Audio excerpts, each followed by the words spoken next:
Assalamualaikum warahmatullahi wabarakatuh. Halo sahabat, jumpa kembali bersama saya Dr. Romi di Info-Info Kesehatan bersama Dr. Romi. Pada kesempatan kali ini kita akan membahas tentang hal yang sedang ramai dibicarakan di dunia, yaitu tentang coronavirus dan COVID-19. Apa itu virus corona? Bagaimana gejala klinis COVID-19?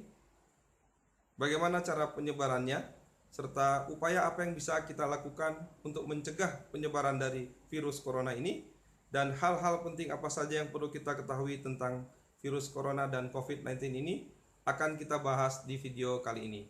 Tonton terus video ini.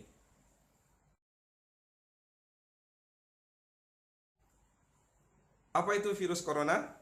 Coronavirus adalah virus jenis baru yang dilaporkan pertama kali tanggal 31 Desember 2019 di Tiongkok dengan kasus pneumonia yang masih misterius penyebabnya. Kemudian di tahun 2020, tepatnya tanggal 11 Februari, WHO memberi nama virus baru ini dengan Severe Acute Respiratory Syndrome Coronavirus 2 atau disingkat SARS-CoV-2.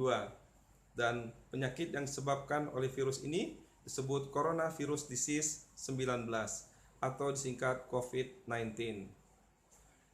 COVID-19 ini bisa menyebar dari hewan ke hewan, dari hewan ke manusia, dan dari manusia satu ke manusia yang lainnya. Sebenarnya, wabah yang disebabkan oleh virus corona bukan baru pertama kali terjadi.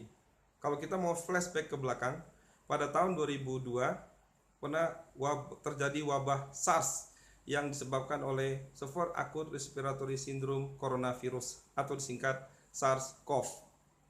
Dan pada tahun 2012 juga pernah terjadi wabah MERS yang disebabkan oleh Middle East Respiratory Syndrome Coronavirus atau disingkat MERS-CoV. Kalau kita bandingkan antara SARS, MERS, dan COVID-19, maka angka persebaran dari COVID-19 ini menduduki peringkat pertama karena banyak sekali orang yang terjangkit dan sudah lebih dari 100 negara persebarannya. Tapi kalau kita lihat angka kematian yang disebabkan oleh infeksi virus ini, maka MERS menduduki urutan pertama dengan angka 37% dari total yang terjangkit virus MERS ini meninggal dunia. Kemudian urutan kedua adalah SARS 10%, dan COVID-19 menduduki urutan ketiga, yaitu sebesar 3% angka kematian dari total orang yang terjangkit virus ini. Virus yang muncul pertama kali di Wuhan ini mirip dengan virus yang dulu pernah muncul di Guangdong pada tahun 2002, yaitu SARS. Sama-sama terjadi di musim dingin. Virus ini sensitif terhadap panas dan bisa diinaktifkan dengan desinfektan yang mengandung klorin, pelarut lemak, dan alkohol.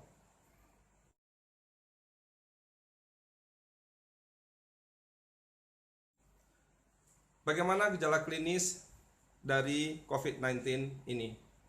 Gejala utamanya adalah panas, ditandai dengan suhu lebih dari 38 derajat Celcius, kemudian batuk, dan juga sesak napas. Dan yang penting adalah ada salah satu riwayat dari yang pertama pernah berkunjung ke daerah yang terinfeksi, kemudian pernah kontak dengan orang yang positif COVID-19, atau pernah kontak dengan orang yang berkunjung dari daerah yang terinfeksi. COVID-19 ini bisa menunjukkan gejala ringan, gejala sedang, dan juga gejala berat. Yang perlu diperhatikan adalah pada gejala ringan, COVID-19 ini kadang bisa hanya menunjukkan flu-like syndrome, jadi seperti flu biasa. Bahkan pada beberapa orang tanpa menunjukkan gejala atau simptom sama sekali. Gejala berat ini bisa terjadi ditunjukkan dengan sesak yang memberat, bahkan sampai pada kematian. Ini bisa terjadi pada golongan orang yang mempunyai faktor risiko tertentu.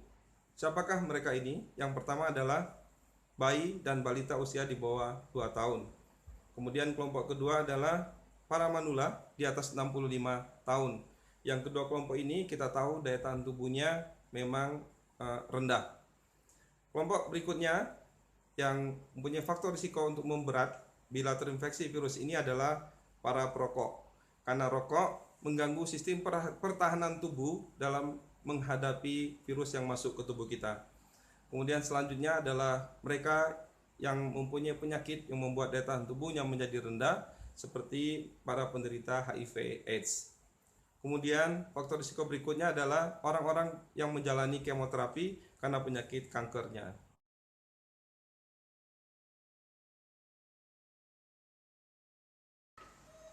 Bagaimana cara persebaran COVID-19 ini? COVID-19 ini bisa menyebar lewat droplet, lewat partikel airborne, dan juga bisa lewat kontak langsung. Droplet adalah virus yang bercampur dengan air yang keluar dari orang yang terinfeksi virus corona. Ini biasa terjadi ketika kita batuk, ketika kita bersin, atau ngobrol biasa seperti yang saya lakukan saat ini. Karena partikelnya agak berat, maka droplet ini langsung jatuh ke lantai, sehingga jarak penyebarannya hanya sekitar 1-2 meter. Kemudian, persebaran berikutnya bisa lewat partikel airborne. Partikelnya lebih kecil sehingga bisa terbawa oleh udara.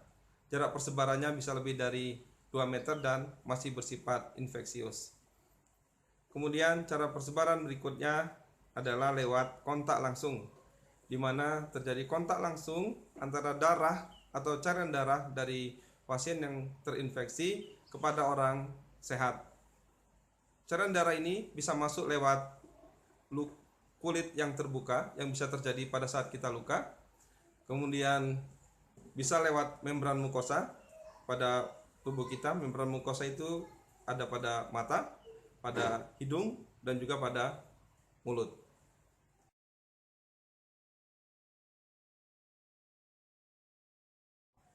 Setelah kita mengetahui cara penyebaran virus ini, tentu kita bisa mengupayakan cara-cara untuk pencegahan persebaran virus ini. Secara umum, ada beberapa hal yang bisa kita lakukan untuk mencegah persebaran virus ini. Yang pertama adalah biasakan kita untuk mencuci tangan dengan sabun dan air. Ini kita lakukan setiap sebelum dan setelah kita makan, segera setelah kita pulang ke rumah, setelah kita menyelesaikan pekerjaan kita, dan juga setelah kita menyentuh barang-barang milik umum, misalkan tombol di lift, gagang eskalator, gagang pintu di lokasi-lokasi umum, dan lain sebagainya. Bila kita tidak bisa mencuci tangan dengan air dan sabun, bisa kita ganti dengan hand sanitizer yang mengandung alkohol paling sedikit 60-72%. Hal berikutnya yang bisa kita kerjakan untuk pencegahan penyebaran virus ini adalah sebisa mungkin kita menghindari untuk menyentuh mata kita, hidung kita, dan juga mulut kita. Karena di situ terdapat membran mukosa sebagai port de entry atau pintu masuknya virus ke tubuh kita. Juga bila kita mengalami luka, hendaklah kita rawat dan ditutup. Karena luka yang terbuka juga bisa menjadi jalan masuk dari virus ke tubuh kita. Kemudian tentu upaya berikutnya yang bisa kita lakukan adalah menghindari untuk bepergian ke daerah yang terjangkit. Ini untuk mencegah dan membatasi kita bertemu dengan virus, dan juga membatasi kita untuk bertemu dengan orang yang berpenyakit COVID-19. Kemudian hendaklah kita juga menghindari pusat-pusat keramaian. Tapi kalau kita tidak bisa menghindari karena tugas atau lain sebagainya, hendaklah kita menggunakan masker dan melakukan social distance, yaitu menjaga jarak dengan orang lain sekitar 2 meter. Berikutnya yang bisa kita kerjakan adalah menghindari kontak dengan orang sakit. Dan yang penting ketika kita sakit, hendaklah kita menggunakan masker dan membatasi bertemu dengan orang lain. Upaya berikut yang bisa kita kerjakan adalah hendaklah kita memakan makanan sehat dan menghindari makan makanan yang mentah, terutama produk daging dan ikan. Kemudian usaha berikut yang bisa kita kerjakan adalah secara rutin kita membersihkan permukaan-permukaan yang biasa disentuh seperti gagang pintu, lengan tempat duduk, lantai, dan juga alat komunikasi kita, gadgets kita. Demikian beberapa usaha yang bisa kita kerjakan untuk menghindari penyebaran virus corona ini.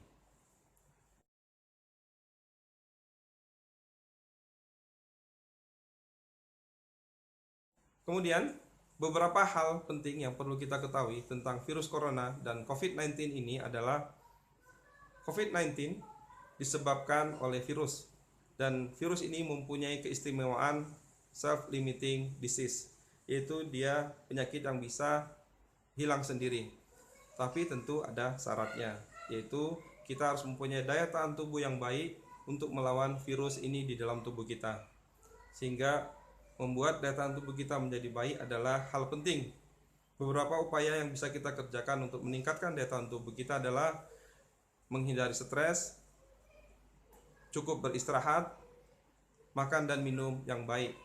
Makan dan minum yang baik ini maksudnya teratur jadwal makannya, kemudian angka kecukupan gizinya juga cukup proteinnya, cukup karbohidratnya, cukup lemaknya, dan juga mengandung vitamin dan mineral. Dan khusus untuk mempertahankan daya tahan tubuh atau meningkatkan daya tahan tubuh, kita memerlukan protein yang banyak. Kemudian hal penting berikutnya yang perlu kita ketahui tentang COVID-19 ini adalah tentang masa inkubasi. Masa inkubasi adalah masa ketika seseorang telah terjangkit infeksi virus ini tapi belum menunjukkan tanda-tanda atau gejala penyakitnya. Masa ini menjadi penting untuk kita perhatikan karena orang yang terinfeksi tidak mengetahui kalau dia telah terinfeksi karena belum ada gejala yang timbul, sehingga dia akan menjadi kurang waspada terhadap penyebaran virus ini. Kemudian hendaklah kita tidak panik, karena panik hanya akan merugikan diri kita sendiri, karena dengan panik akan meningkatkan stres pada diri kita, dan stres berarti menurunnya daya tahan tubuh. Kemudian yang terakhir, hal penting yang perlu kita lakukan dan tidak kalah pentingnya adalah berdoa kepada Allah Subhanahu wa taala, memohon perlindungan agar kita terhindar dari penyakit corona ini, dari virus corona ini, dan dari mara bahaya yang lainnya. Karena dengan berdoa maka akan timbul energi positif di dalam diri kita, dan energi positif itu berarti peningkatan daya tahan tubuh. Demikian info kesehatan pada kesempatan kali ini, mudah-mudahan bermanfaat.